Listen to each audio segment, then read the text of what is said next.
pareciera que sí, pero si vamos a ver, en realidad casi que en cada esquina hay una iglesia, de diferentes denominaciones, de diferentes formas, colores, tamaños, pero hay demasiadas congregaciones y en realidad no son más congregaciones lo que necesita el mundo, pero lo que el mundo necesita son dos cosas esenciales: la palabra y el amor de Dios. Esas son dos cosas esenciales: palabra y amor de Dios. Ahora, esas dos cosas no pueden ir separadas, tienen que ser una sola. ¿Por qué? Porque si tenemos solamente palabra, podemos irnos de pronto al extremo del legalismo, en que todo es lo que dice la ley, y así es, y así es, y así es, y así es, y nos faltaría el amor. En otro extremo, en la otra punta, a veces nos vamos con mucho amor, mucha gracia, pero se nos olvida aplicar realmente los principios y poner la palabra en forma. Pero en realidad lo que Dios quiere es que ese amor y esa palabra sean uno solo, y eso fue lo que hizo Jesús cuando lo envió. Juan 3:16 nos dice que tanto amó Dios al mundo que envió a su único Hijo, ¿cierto? Para que todo aquel que en él crea no se pierda, pero que tenga vida eterna. ¿Qué era Jesús? La palabra de Dios hecha hombre, el amor de Dios manifestado, pero en uno solo. No eran dos cosas diferentes. De hecho, el mismo Jesús dijo: yo no vengo a cambiar nada de esto, yo vengo a ponerlo por obra. Pero el mismo que vino a ponerlo por obra a una mujer que encontraron adulterando, dijo: yo no te condeno, vete y no peques más. Entonces dice: bueno, pero ¿al fin qué? Sencillamente era en uno solo, en un solo ser, la unidad entre la palabra y el amor. Entonces no era el legalismo, pero tampoco era la gracia excesiva, sino era un balance. A ese balance se le llama la justicia de Dios. Una justicia que demanda un castigo al culpable, pero que en su infinito amor él mismo coloca el cordero, el sacrificio que supla por ese castigo. Un balance perfecto, una unidad perfecta entre la palabra y el amor de Dios. Y ese definitivamente es el propósito de la iglesia. La iglesia está para manifestar la justicia de Dios en la tierra. Exactamente es ese el objetivo de la iglesia: manifestar la justicia de Dios en la tierra. Por eso Jesús decía: ocúpense del reino de Dios y su justicia, lo demás vendrá por añadidura. Si nos ocupamos de manifestar esa justicia de Dios, eso es todo lo que el Señor quiere que hagamos. ¿Quién es esa justicia? De nuevo, es Jesucristo, en donde la ley y la gracia se unieron en uno solo, y pudimos entonces ver la imagen de un Padre amoroso, pero un Padre que también demanda una obediencia a su palabra. Ahora, ¿qué es la iglesia? Para que podamos entender qué es lo que Dios quiere que hagamos aquí en Canadá, y especialmente en este momento en Ottawa. ¿Qué es o cómo es la iglesia? ¿Cómo fue formada la iglesia? ¿Cuál es el diseño de Dios para la iglesia? Porque yo creo que ninguno de nosotros somos ajenos al hecho de que la iglesia se ha ido desdibujando, se está volviendo, o se ha vuelto más bien en una imagen, digámoslo así, tergiversada, más bien demacrada, de lo que realmente el Señor planeó. La iglesia como está y como existe no fue lo que Dios tuvo en mente cuando envió a su Hijo, ni cuando su Hijo ascendió y dejó su Espíritu Santo en los discípulos. No es lo que tenemos. No estoy hablando aquí de Ottawa, estoy hablando en el mundo entero.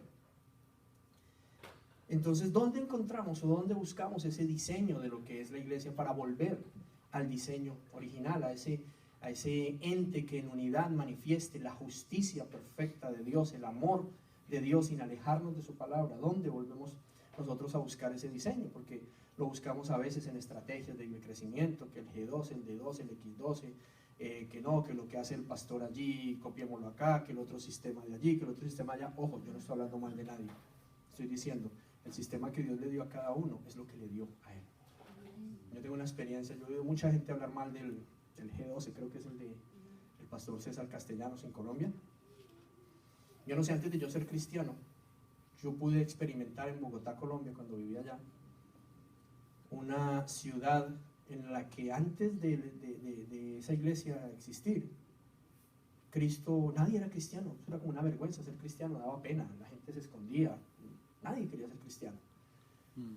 Después de que la Misión Carismática Internacional existió, y ojo, no le estaba haciendo publicidad porque ni siquiera asistía allá, pero yo me acuerdo cuando esa iglesia empezó a crecer, el Coliseo Cubierto más grande de la ciudad, se llama Coliseo Cubierto del Campín, albergaba unos 15,000 personas, y se había vuelto un lugar en donde se hacían eventos cada 8 días, pero era como la discoteca más grande de la ciudad, era un estadio, un coliseo tan grande, que cada 8 días iba una orquesta diferente, y era la fiesta más grande cada 8 días, y eso era así, la venta de licor y todo impresionante.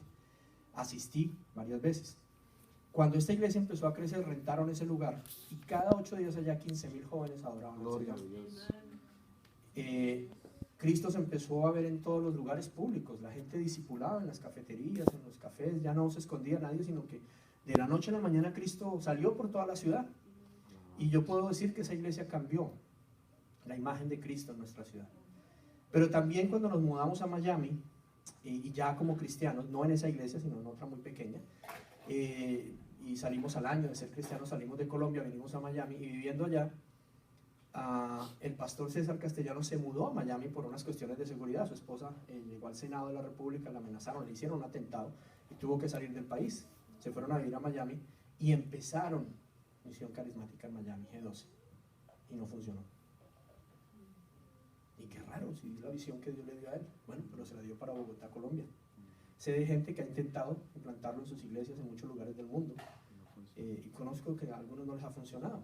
Y luego terminan diciendo que eso era de Satanás y hablando mal del pastor y de la iglesia. No, lo que es de Satanás es no buscar la presencia de Dios y preguntarle qué es lo que tú quieres, cuál es tu diseño para este momento, para esta hora y para este lugar.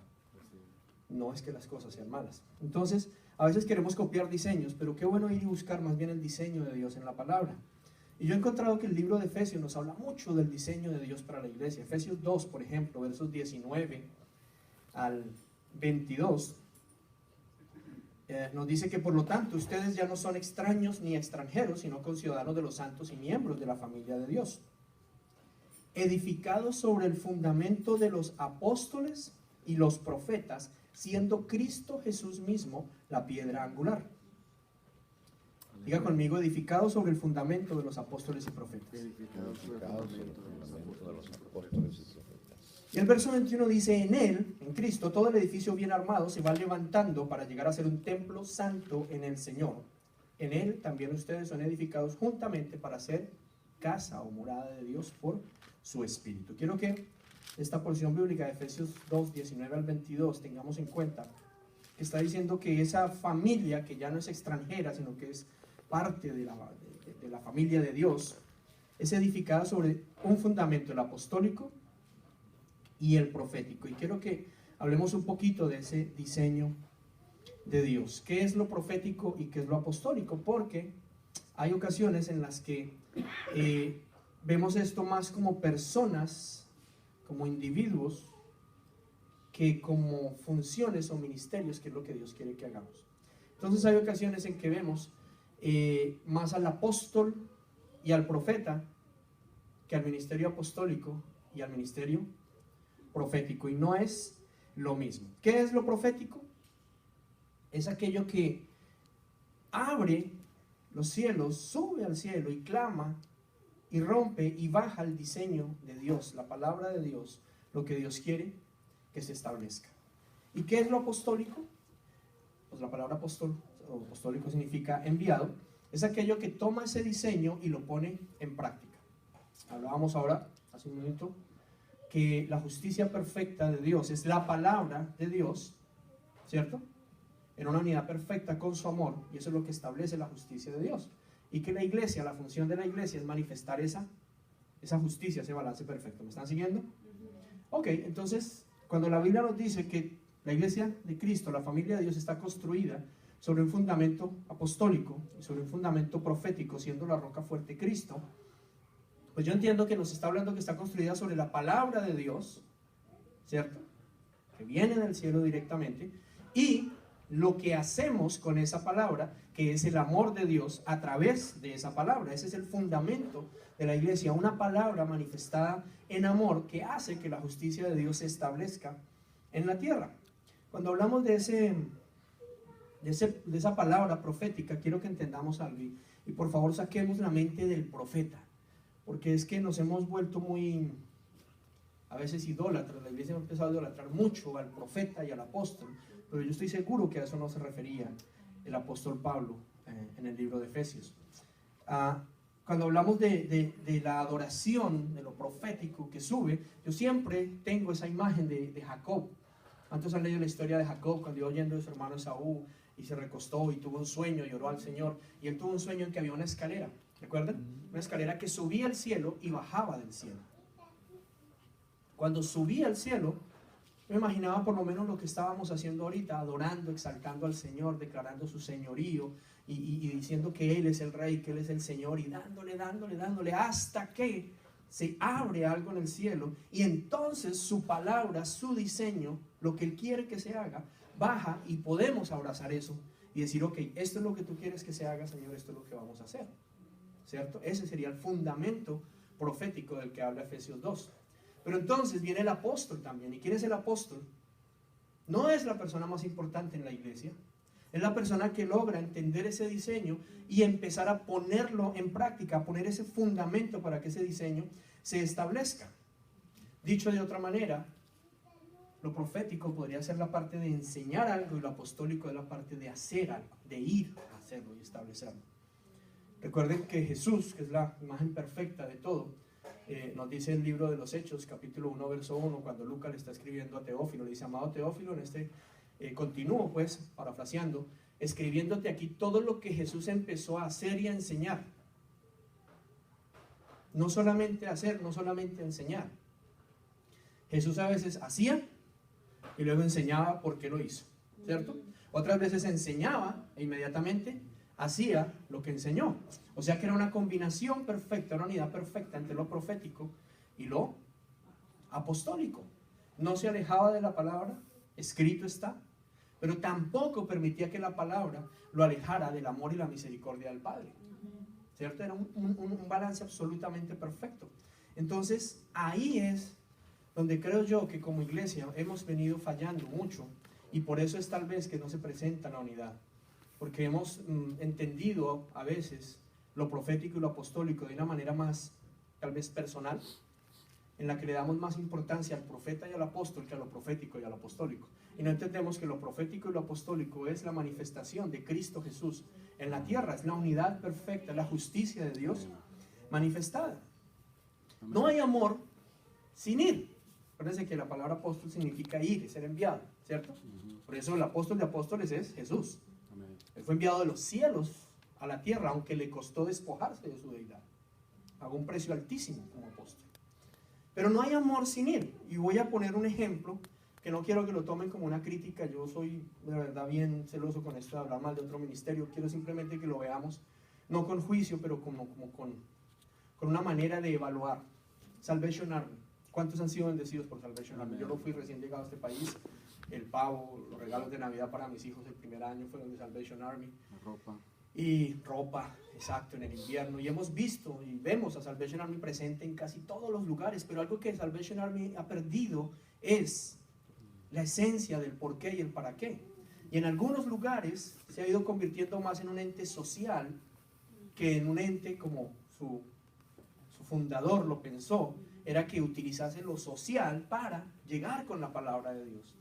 No sé si en todos los lugares, tal vez tenga que ver es con el que maneja cada una de las no sé, regiones. Me tocó lidiar con una región específica en la que habían 2 shelters llenos de personas, llenos de familias, refugiados recién llegados, y ni hacían un grupo de oración ni nos dejaron hacerlo. Y yo decía, pero entonces ¿para qué les dan shelter? ¿Para qué les dan comida? ¿Para qué les dan abrigo? ¿Para qué les dan todo? Si no es para hablarles la palabra de Dios. Pero a veces nos pasa eso, que entonces damos mucho amor, pero no la palabra. No es que esté mal, pero se pierde ese amor. Porque muchas de esas personas, y lo sé porque las conozco, son de los que llegaron en esa oleada que llegamos todos nosotros hace 8 años, 9 años. Han recibido de todo de Salvation Army, pero no han recibido lo más importante, a Cristo Jesús. ¿Okay? Entonces se ama, pero no hay palabra. Entonces se convierte en una obra social.